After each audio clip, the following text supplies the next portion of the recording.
62-50. Oconto by 12. Sturgeon Bay with the basketball. Hold it. Talbert for two. He'll put it up and in. Leslie Talbert for two. And Sturgeon Bay back down by 10. Evan Allen, a foul on Sturgeon Bay. Talbert, by the way, with 10. Talbert comes up with his first personal. Evan Allen missed the front of the 1-and-1. Here comes Sturgeon Bay back across the timeline. 40 seconds remaining. It is a 3-possession game. And Bramer taking too long to score. Bucket's going to call a foul. Sherm's going to come with a body foul. Talbert for a line for a chance for a 3-point the old-fashioned way. Sherman comes up with his third. At 17. Missed the free throw. Well, Talbert missed the free throw. And Jacobson coming up with the foul. And Van Bramer coming over as a good sportsmanship from Sturgeon Bay. Talking to Mo.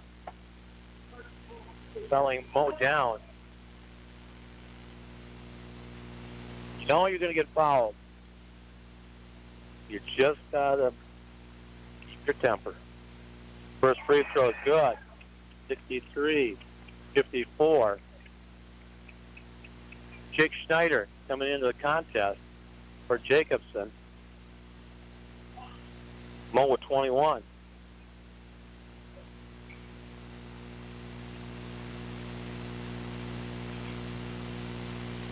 And the next free throw is good. Oconto with a timeout. Blue Devils with a timeout will step out as well. 64-54, Oconto by 10. On your home high school sports, WOCO, Stereo FM. Tired of running to the bank for every little check? You can save a trip to the bank with the convenience of mobile check deposit from the Stevenson National Bank and Trust. Snapping a picture with our app is as safe as depositing checks at one of our 7 locations. No more rushing to the bank before closing to make those important deposits. Visit snbt.com to enroll for mobile check deposit today. The Stevenson National Bank and Trust, 101 Bray Lake Way in Oconto. Member FDIC, Equal Housing Lender.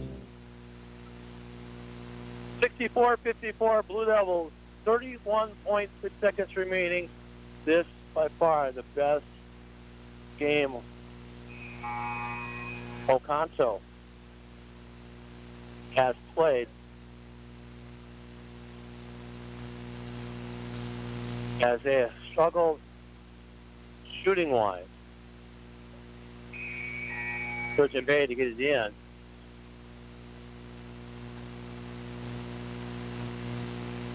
Evan Allen picking up Odick. They'll get it in. Van Bramer's going to have to bring it down. Jared to Talbert. Talbert on the drive. Puts up the shot, doesn't go. Gets his own rebound, and Sturgeon Bay with the timeout. 64-56.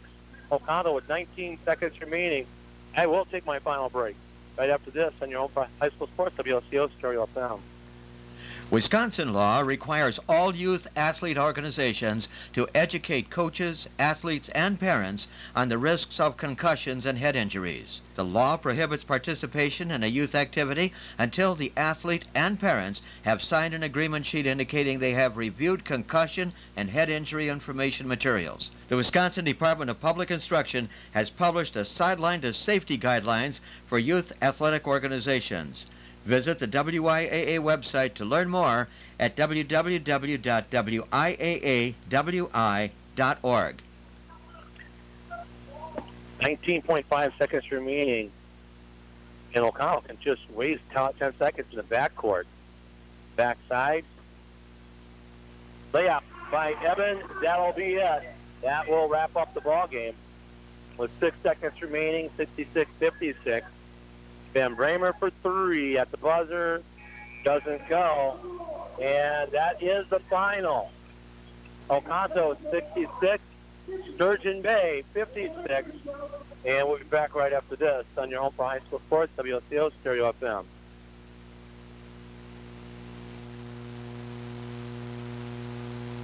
Holidays are a time of joy. Don't let money worries get in the way. Want a stress-free holiday? Call NEW Credit Union at 800-924-1250 and ask about our holiday loan special. That's 800-924-1250.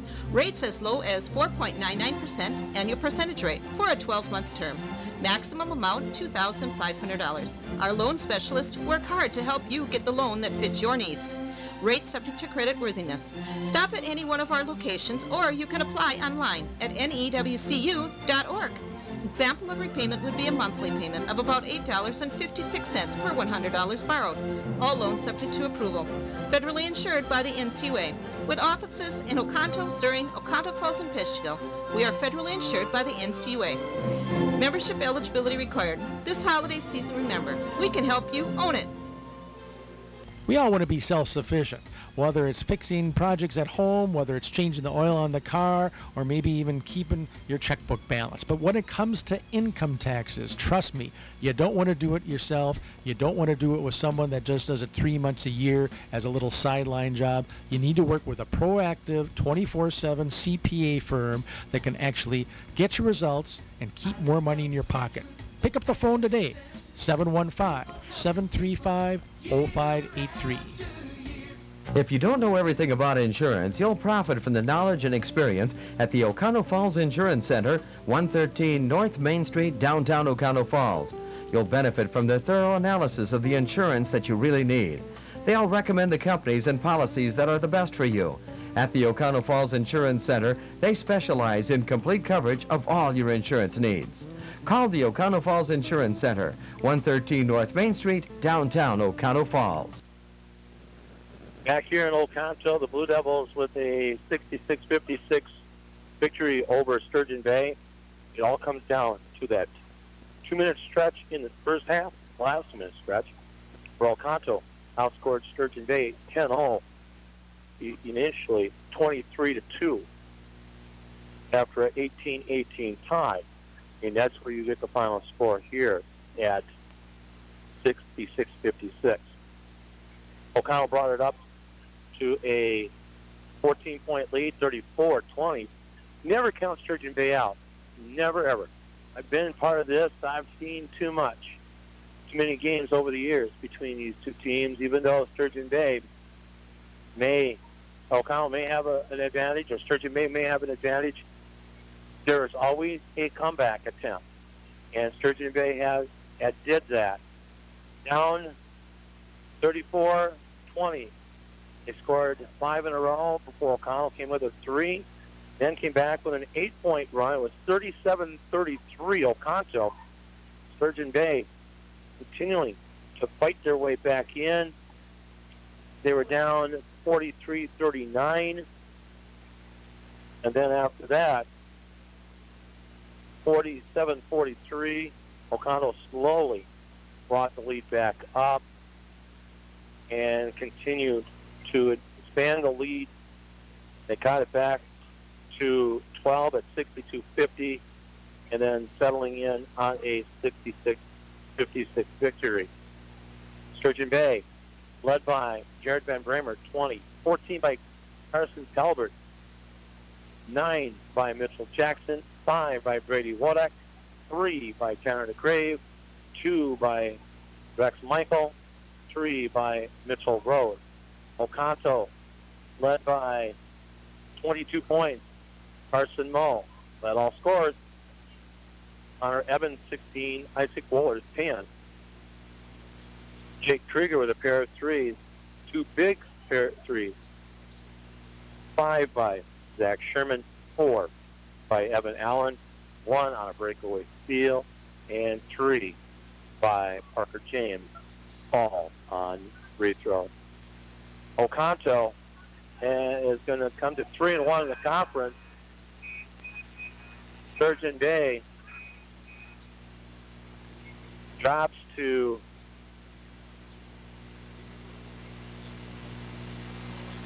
Sturgeon Bay, drops to 3-1 in the Pac-Land Conference. Sturgeon Bay alone at 3-0 as they play tonight as well. Let's see if I can come up with some scores here, as it was Chilton over Brilliant, 52-42. Shawano over Green Bay West, 77-74.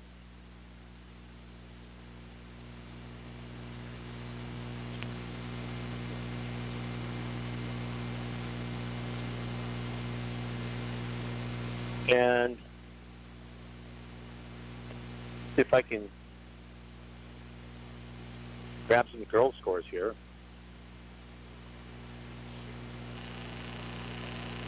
As I'm not getting there.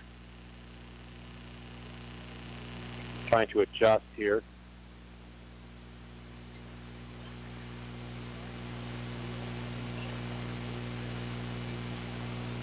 Wabeno Leona with a 45-34 win over Phelps.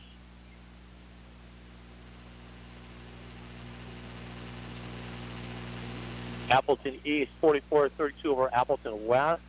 Appleton North over Oconto 66-47. It was Russell West over Merrill 71-49.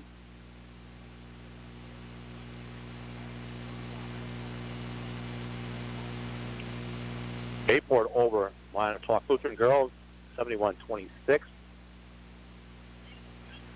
I don't know if I can believe this. It says 21-0 Sheboygan South over Green Bay West. I think somebody forgot to put in some scores.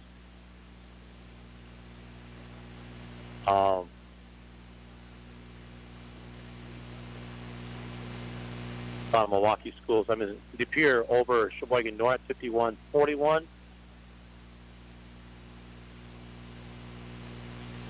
West Bend go down to Brilliant over Chilton 69-42. Trivet down Niagara 33-22.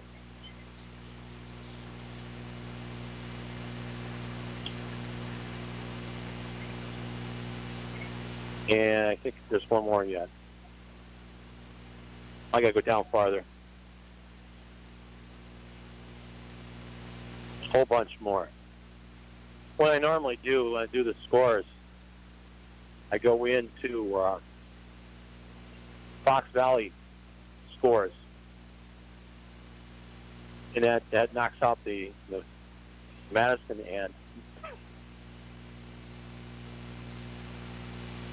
that knocks off the Madison and Milwaukee scores. And so I like to do it that way. That way I can keep up to date with any scores that come up.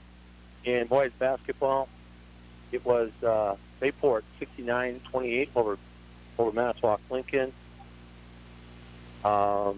Seymour big over Green Bay East 55-34.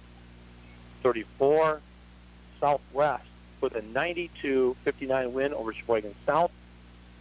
Xavier 98, New London 82. John Bosted's with me, Coach John, and I'm gonna hold on to the rest of the scores, but that 98 points seems familiar from almost last year.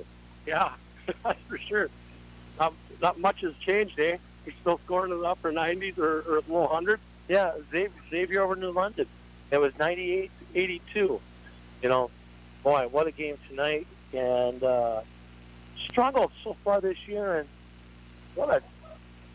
must have been Sturgeon Bay coming into town that gave some incentive to the kids. Well, yeah, and hey, you have to come to play every night in the Packerland. If you don't, I mean, you're going to get beat. And if we want to have a chance to be in that top 3 category, you got to be able to go head to head with the other people that are considered to be in the top with you. You know, my pregame show, we talked about the tri teams, Sturgeon Bay, Southern Door, Oconto. For the last 4 to 5 years, those 3 teams have always been in the top, and they beat up on each other. They play good basketball. Oh yeah, this has been a kind of a 4-year war now, where we've been competing with those guys for the top 3 spots or top 4 spots in the conference, and every game's a dogfight, and that says a lot for the kids of all 3 schools, and it does a lot for the programs of all 3 schools. When you look at tonight, your team again struggled scoring-wise. At Southern Door, you lost it by 1, but I talked to some fans, and they said if they could have made some of the easy shots in the first half, it would have been a different ball game.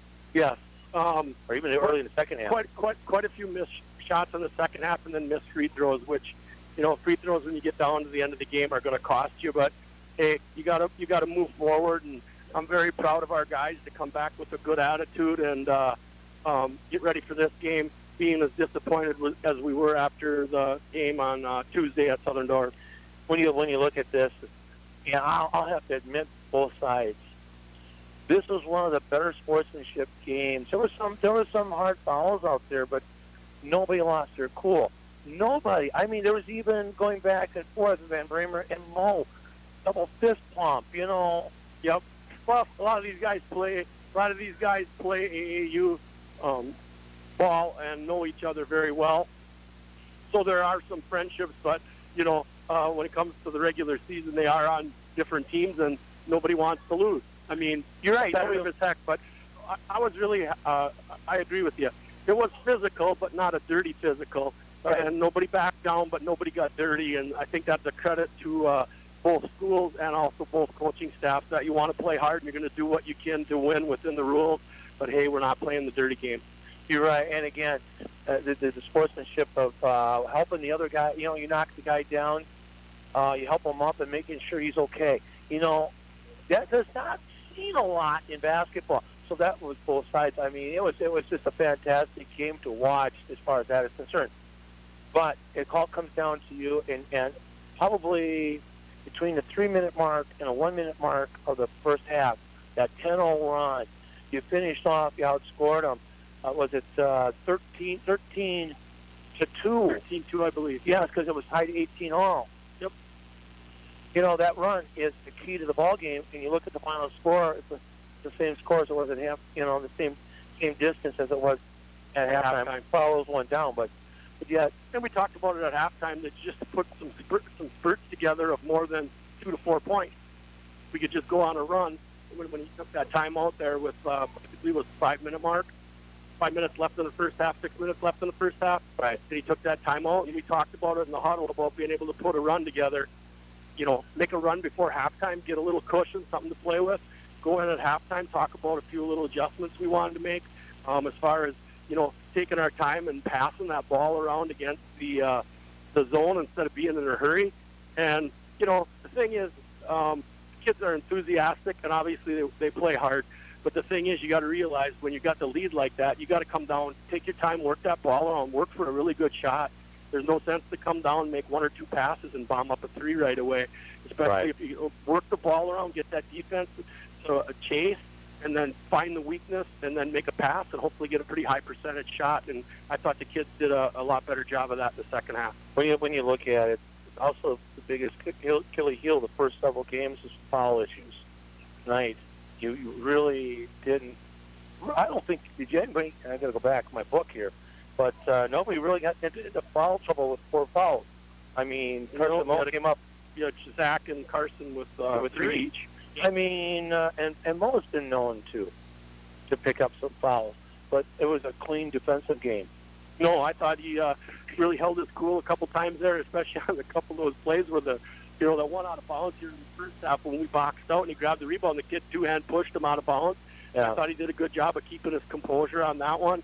And then the foul when they were fouling at the end here when we were playing chase, and the kid was pretty aggressive in fouling him. So I was very happy with how he kept his cool. And then on the other part, second end of it, to stay cool and get to the free throw line and then knock those free throws down, that's a big thing. You're right, because one of the things that some of the teams know, if they can get Carson to lose his cool, that he gets flustered and he doesn't play a normal a good game then. Right, and I think being a senior now, he's grown a lot in the last 3 years, and so far to this point, from the start of the season until, right now, after the ball game tonight.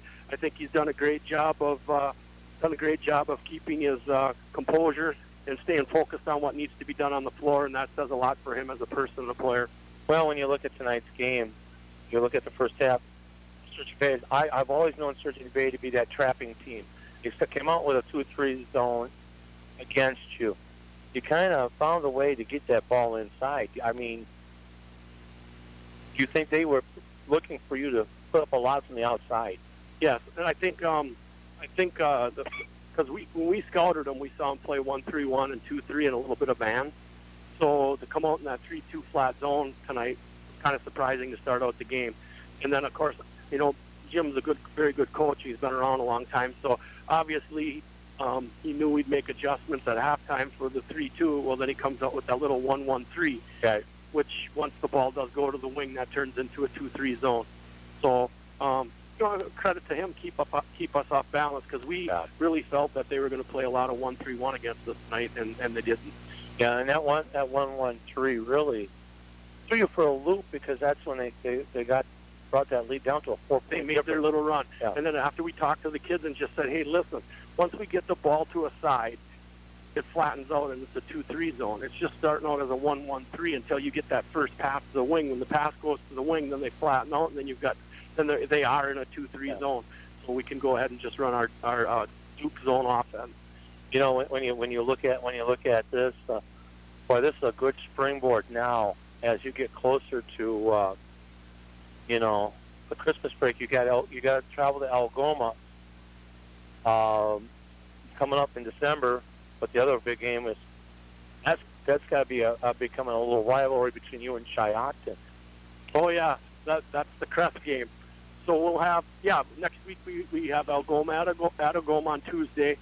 And then we were supposed to play Gibraltar on Friday, the 22nd, but that got switched because of some holiday issues with them. So they asked if they could play us when we come back from the break. So next week we'll have just the one game on Tuesday against Algoma at Algoma. And then our next game won't be until the following Thursday after Christmas. We'll play Shiocton at the Crest Center. When is that date? When is that date with the Gibraltar? Do you remember? I think it's 4th. Thursday the 4th, because then Saturday the 6th, I believe, we play Oconto Falls here. You're right. I remember that. We got that game on the radio, too. Boy, how do you look at this coming up to the Christmas break and putting a game like this together now to get them to expand this to the rest of the season? Well, it's not a BS story or just something to say, but it's up to the kids. It depends what they want. They're the ones out there playing defense. They're the ones out there taking the shots, and it's up to them to decide where they want to go from here. We had a couple disappointing losses, especially the one on Tuesday was a real disappointer because we led most of that game. But we did have our opportunities that we missed some shots right around the hoop that were good shots. They just didn't fall. And then you can't blame the officials, but there were some very questionable calls down the stretch. Well, really, I thought the officiating was good and even. Well, tonight, I'm talking about Tuesday. Tuesday, I can't. Yeah. The officiating was really good tonight. I mean, there was a couple questions that I had, but really, my mistake is I got the wrong guy. I thought Wohler or was it Krieger instead of Mo. That happened 3 times on Tuesday where they called a foul on one of our guys and then came back to the table and switched who they called it on. So I've never seen that done. I've coached a lot of ball games and I've never seen that done before. I think with some of the stuff happening on the floor, I could see why they forgot to come with the call on the wall. The way I look at it is, if you call a foul on 41, you better be damn sure that 41 caused the foul. Don't come back to the table and tell me you're switching it to number 24, because I might have been born yesterday, but 41 and 24 aren't quite close to the same numbers. But the thing, it's not the number. It's the fact that they were close together. Side by side. As an official, and you know me as an official, if you make a mistake in the number, it's not because of the number. It's there was too many hands in there, and you're trying to decipher which hand is the one that that committed the foul. And so all of a sudden, I'm glad they huddled up to make sure they got the right call. They did tonight. Yes, they did a good job on doing that. So, well, congratulations on the victory here tonight. And I know we're going to see you after the Christmas break. We don't have another game with you until, I don't think I have. I've got to go back and that's a different computer because the other one's on me. And so, well, we're going to take a quick break and come back. And thanks for joining us, Coach. Sounds good. Have a good weekend. All right, back right after this in your home high school sports. At 24/7 Well and Pump Service, we mean just that. Water will be available 24 hours a day, 7 days a week. Call 920-848-2407 or 920-604-2407, and a licensed professional will come out to your site, whether it is a water system installation, repair, well inspection, or install underground water lines. They'll be there. Call 920-848-2407 or 920-604-2407. We're in the Oconto Falls area Yellow Pages. 24/7 Well and Pump Service, Fireside Road, Oconto Falls. Want to know what I like best about high school sports? I love watching my son run on the field. I love seeing him smile when he high-fives his teammates. I love seeing his eyes light up when his team scores a goal. I love the fact that since he's been playing high school sports, he's making better decisions. And I love knowing that high school sports have never been safer. Why? Because coaches have more information than they've ever had. Training techniques are more sophisticated, and equipment has never been more advanced. Playing high school sports isn't just safe. It's still the best way to give your teenager a healthy head start in life. And that's something I really love. This message about the value of high school sports is presented by the Wisconsin Interscholastic Athletic Association and the Wisconsin Athletic Directors Association. Well, we're going to wrap up our broadcast. I was hoping Jim Benish, the coach from Sturgeon Bay, would come up. I always like talking to Jim. I respect, as John talked about, I respect him a lot because he is a fantastic coach and a great gentleman, you know, and teaching the proper fundamentals and the proper way to handle situations. And he's just that kind of a great guy, and I enjoy talking to him. And sometimes I feel hard because they struggle a little bit because he coaches girls softball and he's got a really, really young team. Again, our next game will be next week. I don't have my schedule. Again, my laptop went out, and I don't have a copy of my schedule. Dave, if you want to come back on the phone and without going overall, let me know. What's that? Game. I'm looking for our next game. I know it's another Oconto game. So what game do we have next week? We got the 19th. I know that. Oconto Royals versus Kewanee at Oconto on Thursday. So there's several days of a break. Well, that may change too, because if I find a Lena game or another game in the process before then, whether WOCO is not that far away, we might do it. But at this point in time, that'll be our next game. Will be next week Thursday. So, final score here from Oconto. Thanks, Dave. Final score here from Oconto as the Blue Devils will win this one 66-55. Oconto took a 31-20 halftime lead. Sturgeon Bay outscored Oconto in the second half, 36-35, and it went from an 11-point halftime lead to a 10-point game. But it all comes down to that 10-0 run late in the first half when the game was tied up at 18-18, and it was 28-18 Oconto.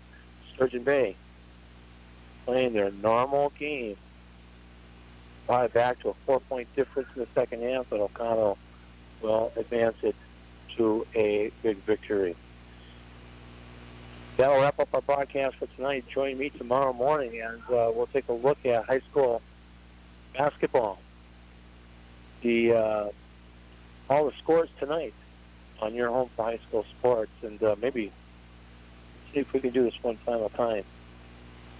Don't want that one. Don't want that one. Let's take this one. Let's do that.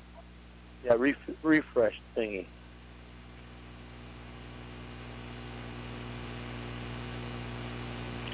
As other scores in our area include Bayport over. This is boys. No, this is girls. We're going to see Berlin over Chilton, 69-42. Superior over Sheboygan North, 51-41. Southwest over, here we go, Southwest over Sheboygan South, 75-21. They're imprinting the score. Bayport, 71-26 over Manitowoc Lincoln. And in boys basketball tonight, games that finished off, Bayport over Lincoln, Manitowoc, 69-28. Clintonville, Wrightstown over Clintonville, 61-35. It was Freedom over Foxborough Luther, 56-41. Seymour over Green Bay East, 55. Where were you at? Could come up by me. Oh, Chad, from WDOR coming down. Was wondering about that. And Sheboygan South 92-59 West Southwest over Sheboygan. South Xavier 98-82 over New London. Denmark 70-61 over Oconto Falls. And that'll wrap up our broadcast. Final score here from Oconto. The Blue Devils will win this one 66-55, 66-56 over Sturgeon Bay. I'm Larry Walters. Thanks for joining us. Have a great night, everyone, and I'll talk to you tomorrow morning as I sign on and bring you all the high school action from tonight. Sun goes down, the stars come out, and all that counts is here and now. My universe will never be the same. I'm glad you came. That has been Oconto Blue Devils sports action on your home for high school sports, WOCO Stereo FM. Today's sports broadcast being brought to you by the NRW Credit Union, with Piggly Wiggly, Stevenson National Bank and Trust, Islandfeld, Scatcherd, Anderson, Oconto Falls Insurance, 24/7 Well and Pump. Join us again tomorrow morning at 7:30 a.m. for a wrap-up of all high school action on your home for high school sports, WOCO Stereo FM. I'm glad you came.